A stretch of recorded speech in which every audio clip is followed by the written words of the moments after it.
ETF index mutual funds నేర్చుకుని stock మార్కెట్లో రాణించాలనుకుంటున్నారా? వెంటనే ఈ నెంబర్కి కాల్ చేయండి. ఉపాసతామాత్మవిదః పురాణాః పరం పుమాంసం నిహితం గుహాయాం వయం యశోదా శిశుబాలలీలా కథాసుధా సింధుషు లీలయామః. భాగవత కథాసుధ తరువాయి భాగంలోకి వచ్చాం. మునులు ఋషులు వాళ్ళంతా చాలా కష్టపడి ఎక్కడో గుహల్లో కూర్చుని వేల కొద్ది సంవత్సరాలు తపస్సు చేసి అప్పుడు సాధిస్తారు భగవంతుడిని. ఎప్పటికో మధ్యలో ఏదైనా చిన్న పొన్న పొరపాట్లు చేసో ఎవరైనా వచ్చి డిస్టర్బ్ చేస్తే తమ తాలూకు తపశక్తిని కొంత వృధా చేసుకునో మళ్ళీ మొదటికి వెళ్తుంటారు, బ్యాక్ టు ద పెవిలియన్. ఎక్కడ మొదలెట్టామో అక్కడికే వెళ్తూ ఉంటారు. మనకి ఆ కష్టం లేదండి, మనం ఆ ఇబ్బంది ఏం పడక్కర్లా. ఏం చెప్తున్నారు చూడండి, యశోదా శిశువు యొక్క బాలలీలలు ఉన్నాయి కదా, వాట్లల్లో మనం ఈదులాడుతూ హాయిగా ఆడుకుంటూ మనం భగవంతుడిని తెలుసుకుంటాం. చాలా తేలిగ్గా ముక్తిని పొందే మార్గం ఏంటంటే కృష్ణ గాథలు వినడం, ఆయన లీలల్లో మైమర్చిపోవటమే మనకి ముక్తికి సోపానం. ఋషులంత కష్టపడక్కర్లేదట. లీలాసుకులు ఎంత కరుణతోటో మనకి శ్లోకం తెలియజేశారు. మీరేం కష్టపడి అవి ఇవి చదవకండి అమ్మా, చక్క బాలకృష్ణుడు లీలలు చదువుకోండి, జామ్మని వెళ్ళిపోతారు మీరు వైకుంఠానికి అని చెప్తున్నారు. అయితే ఒకసారట మనం ఇప్పటిదాకా రకరకాలు కృష్ణలీలలు విన్నామండి. రాసపంచాధ్యాయి కూడా అయిపోయింది. దాని తర్వాత కొంతకాలానికి మన నందుడు మొదలైనటువంటి యాదవ పెద్దలంతా కలిసి అంబికావనం అనే ఒక ప్రాంతానికి వెళ్ళారట. మంచి చక్కగా బళ్ళు అవి ఎక్కి వెళ్ళారు. ఆ అంబికావనంలో ఏంటంటే పశుపతి జాతర అని చేస్తారు. వీళ్ళ దగ్గర అన్ని గో సంపదే కదా, అన్నీ ఉన్నవన్నీ ఆవులే. ఆ ఆవులను రక్షించుకోవటం కోసం రకరకాల పూజలు ఇవి చేస్తారు. సో ఇంద్రయాగం చేద్దాం అనుకున్నారు, అది కాకుండా తర్వాత ఏం చేశారు వీళ్ళు, గోవర్ధన పూజ చేస్తే భగవంతుడు స్వయంగా గోవర్ధన రూపంలోనే పూజను స్వీకరించాడు. తర్వాత గోవర్ధన పర్వతాన్ని ఎత్తి వీళ్ళందరినీ ఇంద్రుని యొక్క వర్షం నుంచి కూడా కాపాడాడు. అయితే వీళ్ళ విధానంగా మామూలుగా అలవాటుగా చేసేవేవో కొన్ని పద్ధతులు ఉంటాయి, ఏ ఊళ్ళల్లో పద్ధతులు ఆ ఊళ్ళో ఉంటాయి కదా, అట్లా వీళ్ళు పశుపతికి జాతర చేస్తారట. ఎడ్ల బళ్ళు వేసుకుని అందరూ కలిసి వెళ్ళి అంబికావనం అని ఒక వనం ఉందట, అక్కడికి వెళ్తారు. వెళ్తే అక్కడ సరస్వతి నది ఉంది. ఆ సరస్వతి నదిలో స్నానం చేసి పార్వతీ పరమేశ్వరులని పూజించి వారికి తాము తెచ్చినంటే వీళ్ళ ఉన్న సంపద అంతా గో సంపదే కదా, పాలు పెరుగు వెన్న నెయ్యి మొదలైనవి సమర్పించి చాలా చక్కగా ఉత్సవాలు బాగా జరుపుకున్నారు. జాతర జరుపుకుంటే ఏమైంది, ఈయన ఇంకా చేశాడు, విప్రులకి ధేనువులు బంగారము వస్త్రాలు అన్నము కూడా విరివిగా దానాలు చేశారట. అయితే వీళ్ళు యాదవులు ఇన్ని దానాలు చేసి ఇంత పూజ చేశారు కానీ వాళ్ళు ఏమి తినరు, కేవలం నీరు త్రాగి నియమంగా ఉంటారట. అంటే ఆ పూటంతా ఉపవాసం ఉండి ఇంటికి వచ్చాక బహుశా భోజనం చేస్తారు.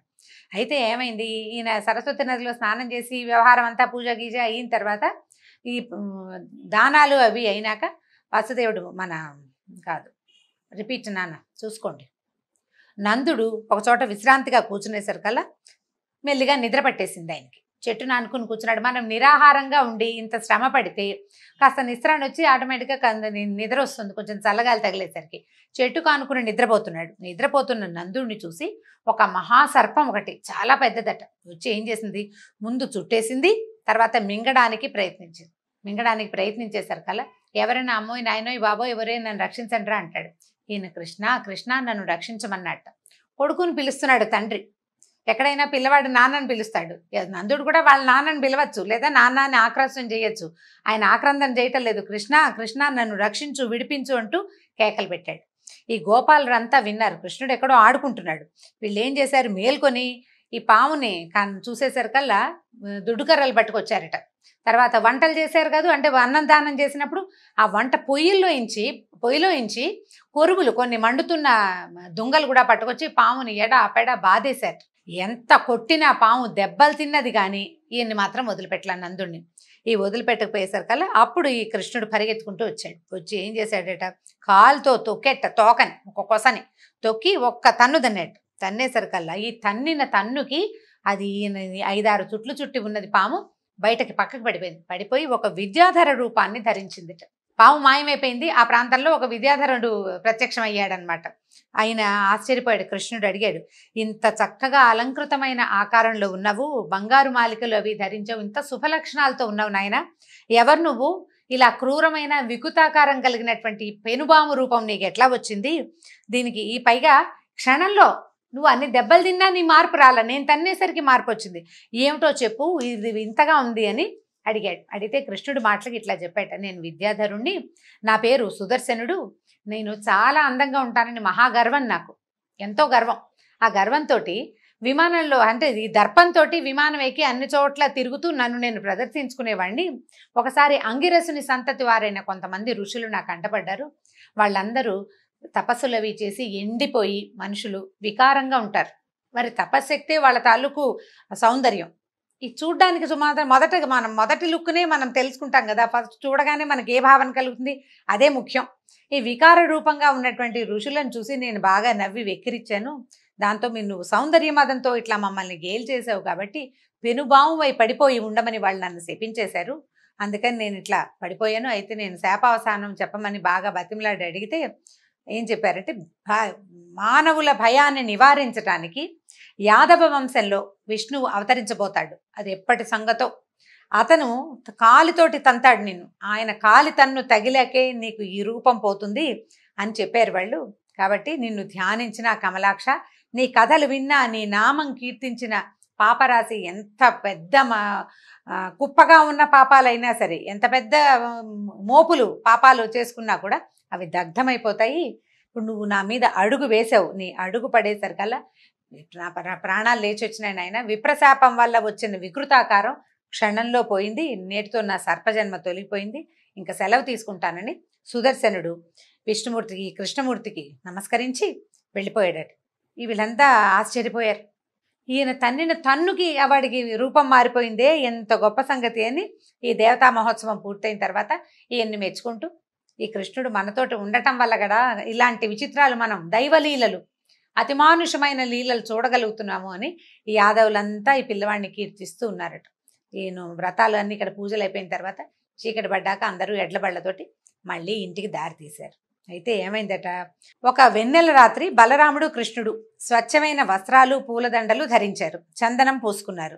అక్కడి నుంచి ఆ వెన్నెల రోజుల్లో ఈ పువ్వులు బాగా విరిసి ఉంటాయి, వాట్లలో ఉన్న తేనెని ఆస్వాదించిన తుమ్మెదలు జుమ్మని జంకారాలు చేస్తున్నాయట.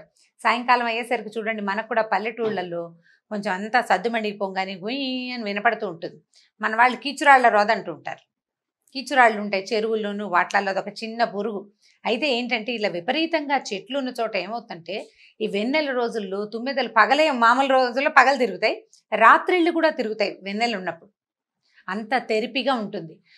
ఇళ్ళు వాకిళ్ళు పెద్దగా లేవు, పెద్దగా మేడలు మిద్దెలు లేవు, జనసంచారం ఉన్న సాయంకాలం చీకటి పడేసరికల్లా ఆహారాన్ని తీసుకొని అన్ని విశ్రమించేస్తారు జనం అంతా.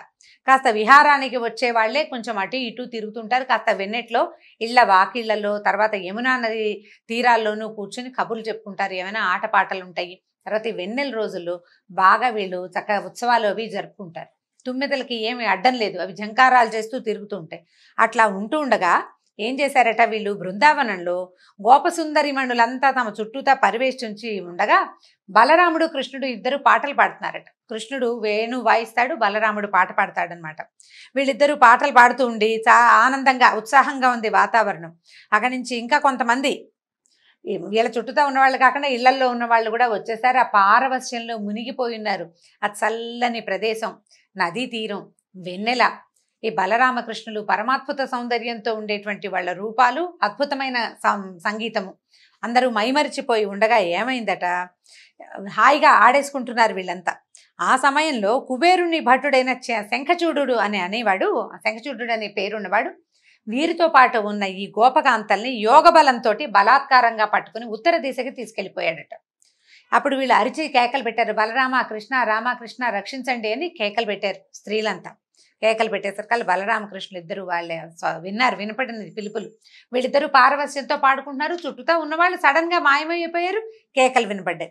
ఈ మహాబలవంతులైన అన్నదమ్ములు ఇద్దరు వెంటనే ఏం చేశారట, పక్కన ఉన్న మద్ది చెట్లని పెరికేశారు, భూమిలోంచి పెరికి చేత్తో పుచ్చుకుని ఎట్లా వెళ్ళారంటే కాలుడు మృత్యువు లాగా పరిగెత్తారట అతని వెనకాల. వెళ్ళి ఏం భయపడకండి అని చెప్పి ఆ గుహ్యకుడైన అంటే ఈ విద్యాధరుడితోటి గంధర్వుడితోటి పోటీ పడ్డారు, పోట్లాటకి దిగారనమాట. అయితే అతను ఏం చేశాడు, కంగారు పడ్డాడు. ఇద్దరు వ్యక్తులు ఇలా మీదకి వచ్చేసారు కదా, ఈ చేత్తో పుచ్చుకున్నటువంటి స్త్రీల మీద నుంచి తన మాయను తొలగించి వాళ్ళని వదిలిపెట్టేశాడు. వెంటనే కృష్ణుడు ఏమన్నాడు, అన్నా వీళ్ళని నువ్వు కాపాడు, నేను వీడి సంగతి చూస్తానని చెప్పేసి అతను వెనకాల పరిగెత్తాడు. అతను రూపాలు మార్చుకుంటూ పరిగెడుతున్నాడట. అతను ఏ రూపంతో ఏ సందులోకి వెళ్తుంటే కృష్ణుడు అదే రూపంతో ఆ సందులోకే దూరుతాడు. వాడు పాము అయితే ఈయన పాము అవుతాడు, వాడు పిల్లి అయితే ఈయన పిల్లి అవుతాడు. వాడు ఏ జంతువుగా ఏ విషయంగా మారిపోతుంటే ఆ విషయంగా మారిపోతూ ఆ వెనకాల పడి పడి పడి మళ్ళీ బృందావనం వైపే తీసుకొచ్చాడు. పట్టుకున్నాడు, చివరికి పట్టుకుని పిడికిటి పోట్లతోటి కొట్టి కొట్టి మొహం మర్దించేశాడట మొత్తం. అక్కడి నుంచి ఏం చేశాడు, ముఖంలో అతను ఇక్కడ ఒక మణి ధరిస్తాట. ఈ విద్యాధరులు, యక్షులు, కిన్నరులు వీళ్ళందరికీ శిరోమణి అంటారు, చూడామణి ఇక్కడ ఉంటుంది. ఆ మణిని పట్టుకుని లాగేసి అతను చనిపోయాడు. ఆ మణిని పట్టుకొచ్చి అన్నయ్యకి ఇచ్చాడు. శంఖచూడుని మణి చూడు ఎంత బాగుందో, నువ్వు పెట్టుకోవచ్చు అని చెప్పేసి వాళ్ళ అన్నయ్య చేతికి ఇచ్చాడు. అందరూ ఆశ్చర్యపోయారు, ఈ గోపకాంతలంతా. ఇంత పిల్లవాడు క్షణంలో ఇంత పని చేసేస్తాడని చెప్పుకుంటూ సంతోషంగా ఈ పాటలు పాడుకుంటూ, వీళ్ళు ఏ పాటలు పాడారో ఆ పాటలు పాడుతూ ఇంటికి వెళ్ళిపోయారట. ఈ విధంగా బలరామకృష్ణులు ఎన్నో రకాల విచిత్రమైన కార్యాలు చేస్తూ పెరిగి పెద్దవాళ్ళు అవుతూ ఉన్నారు. తర్వాత ఏ లీలను చూపించారో తరువాయి భాగంలో విందాం. నమస్కారం.